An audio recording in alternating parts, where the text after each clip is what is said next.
Har'a immoo DV 2024 guutuudhaaf akkamitti akka footoo ediitii godhuu ilaallaa viidiyoo gabaabaadhaan ta'u viidiyoo kana ilaaleen duratti chaanaala keenya sabiskiraayib kana gootan isin gaafanna. Akkanatti footooshooppii CS6 banannaa koompitara keenya irratti goota ulaagaalee footoon DV 2024 guutuu nu barbaachisu asirratti isin himaa jiru.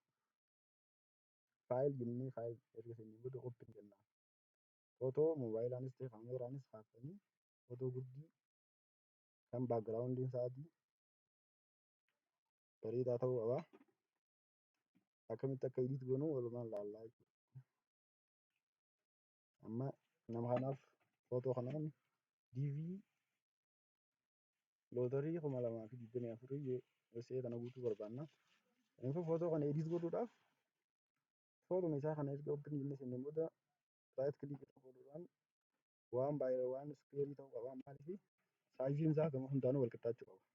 Erga kana gooneen booda raayit gubbaa irra godhute itti aanee immeeji saayizii jira. Immeeji keessa seenuudha.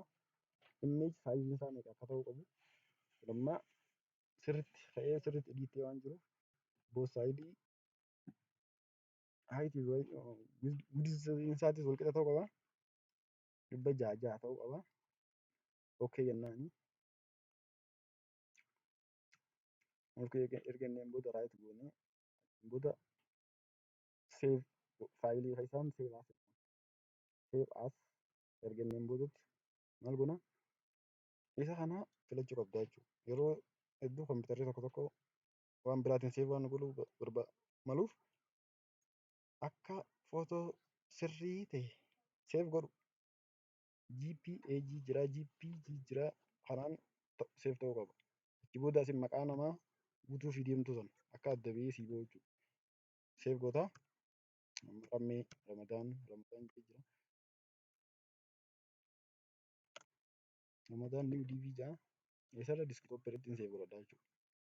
Save erga jetteen booda akkana sii fide. Akkanatti erga sii fideen booda bakka kanaan lakkoofsa kanaa jira.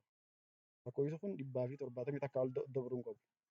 Saniifuu kun amma 270 takka gadi okay ta'an max lawii jira medium high maximum jira. Akkanatti asirratti okay jennaan save nuti jira jechuudha. Amma nama kanaaf haruma salphaateen DV guutuu ni dandeenya. Dhufnee waggaa bannee ilaallu. Kana baakgiraawundiin isaa addaachuu qaba. Akkanatti bareechitanii CS Photoshop CS6 irratti ediit godhuudhaan kompiitara fayyadamuudhaan DV Ameerikaa 2024 guutuu ni dandeessanii jechuudha. Inni kun karaa salphaa ta'e tokko karaa gabaabaadhaas abbaan fedheeyyuu guutuu ni danda'a. Kana baakgiraawundiin isaatis adii ta'uu qaba. Akkana bareedee ediit ta'uu qaba. Kanuma viidiyoon keenya kanarraati. Nagaraa wanneen isiniin jechuu barbaadu chaanaala kana sabiskiraayib as taasisu. Sabiskiraayib naa godhaan isiniin jaa galatooma.